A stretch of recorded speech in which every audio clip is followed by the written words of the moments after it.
হরে কৃষ্ণ মহারাজ, কর্মসূত্রে দিল্লি নদিয়া থেকে আমি বাদল দাস বলছি। আমি ভাগবত গীতা পাঠ করি কিন্তু সংস্কৃত উচ্চারণ ভালো করতে পারি না, এটার জন্য যদি কিছু বলে। আগেও বলেছি যে চেষ্টা করব আমরা পড়তে সংস্কৃত। আমি যে পড়ছি সংস্কৃত অনেক ভুল থাকে, আমি নিজেও অনুভব করি। এটা আমার অজ্ঞতা, এটা আমার কর্মফল।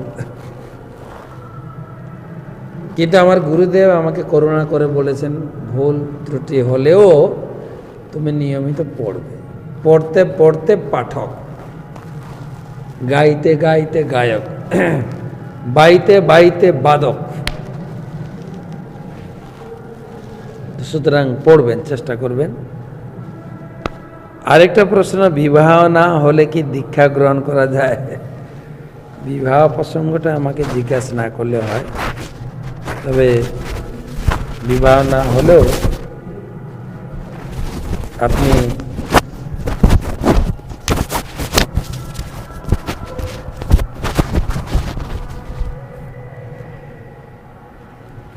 দীক্ষা নিতে পারবেন।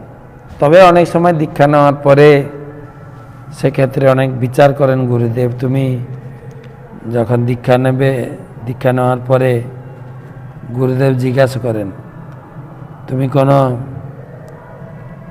দীক্ষিত মেয়েকে বিয়ে করবে তো? তাহলে দুজন কৃষ্ণ ভক্তি প্রচার করতে পারবে, কৃষ্ণ ভক্তি সংসার করতে পারবে।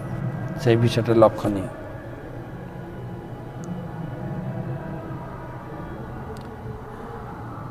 পরবর্তী প্রশ্ন, দীপক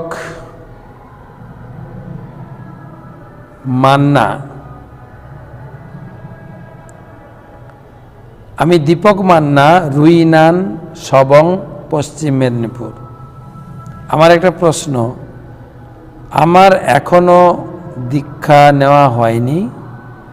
আমি আমার জন্মস্থান থেকে 30 কিলোমিটার দূরে থাকি। আমার বাবা মা জন্মস্থানে থাকে, তাই সিদ্ধান্ত নিয়েছি যে বাবা মার গুরুদেবের কাছ থেকে দীক্ষা নেব। দীক্ষা নেওয়ার পর ওই গুরুদেবকে নিয়ে কি কোনো পূজা অর্চনা করা উচিত? কারণ অত দূর থেকে তো আমার আসা সম্ভব নয়। আমি দীক্ষা নেওয়ার পর যে কোনো ব্রাহ্মণ দিয়ে যে কোনো পূজা করা যেতে পারে জানাবে। তো দীক্ষা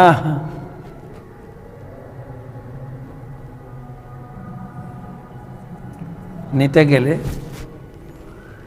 আপনার 3টে জিনিস দেখতে হবে। যেই কৃষ্ণ তত্ত্ববিদ্যা যদি 3টে কাজ তিনি করেন, তার কাছ থেকে দীক্ষা নিতে পারেন, শাস্ত্র অনুমোদিত। 3টে কাজ কি না, গুরুদেব বলো কৃষ্ণ, ভজ কৃষ্ণ, কর কৃষ্ণ শিক্ষা করছেন কিনা, তিনি কৃষ্ণ নাম জপ করেন কিনা, কৃষ্ণকে নিবেদন করে কেবল প্রসাদ খায় কিনা, আর 3 নাম হচ্ছে গীতা ভাগবতম পড়ে কিনা।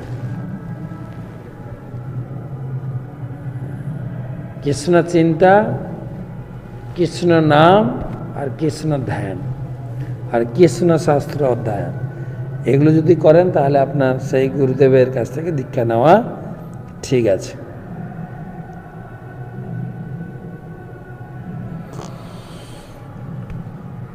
পাপু দণ্ডবাদ। আমার প্রশ্ন হলো, কিছু কিছু একাদশী দ্বাদশী পালন করা হয়, তাহলে যে কোনো একাদশী দিয়ে অন্ন খেলে পাবে না?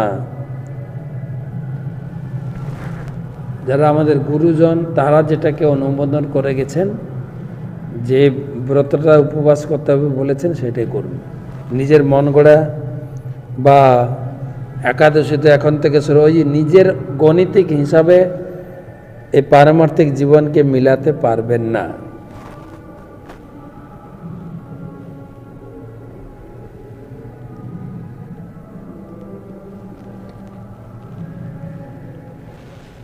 মহারাজ আপনার চরণে ধন্যবাদ, প্রণাম।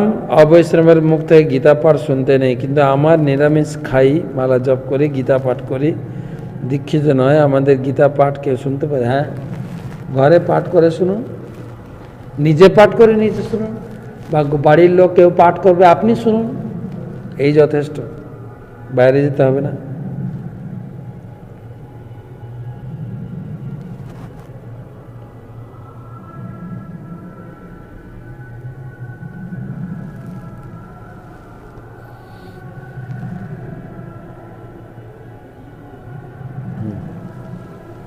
প্রভু আমরা ভোগ দেখানো, আচ্ছা শুভঙ্কর, ভোগ দেখানোর সময় যে কোনো মন্ত্র বলি, যে মন্ত্র বলি তা আমরা দাঁড়িয়ে দাঁড়িয়ে জোরে জোরে করে বলবো নাকি প্রণাম করে বলতে হবে?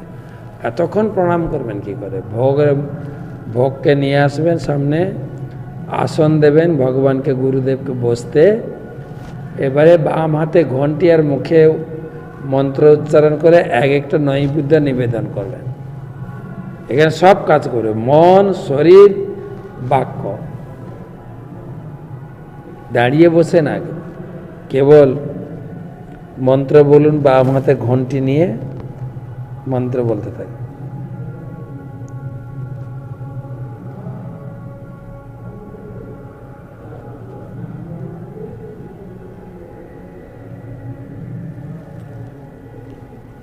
বাংলাদেশ ঝিনাইদহ থেকে অনিমা খাঁ।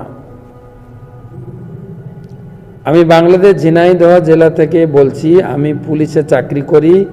কর্মব্যস্ততা, সংসার, সন্তানের মাঝে 4 নিয়ম পালন, 16 বেলা জব করি। আমি ব্রেনের সমস্যা বুঝছি, তার মাঝেও গ্রন্থ পাঠ করতে চেষ্টা করি। আপনার পাঠ শুনে কিন্তু কিছুই মনে থাকে না।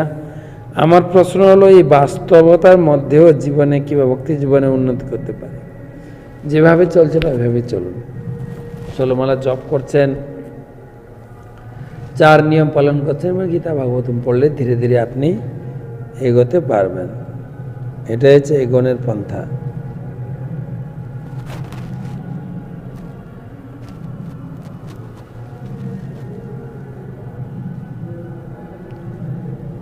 পুরুলিয়া থেকে আশা মাহাতো। মহারাজ আপনার চরণে শতকোটি প্রণাম। আমি পুরুলিয়া থেকে আশা মাহাতো বলছি। মহারাজ আমার প্রশ্ন এই যে, যার সন্তান হয়নি সে অন্য কোনো সন্তানকে কিনে নেয়, অথচ সেই সন্তান তার মা বাবার কাছে থাকে, এমনটাই কেন করা হয়? বুঝলাম না প্রশ্ন। এনিহাও, সন্তান না থাকলে কারো যদি সন্তান পান নিতে পারেন, নাহলে ভগবানকে সন্তান বলে মনে রেখে পূজা করতে থাকুন। জীবনকে অতিবাহিত করতে হবে। নীলিমা সিং হুগলি থেকে।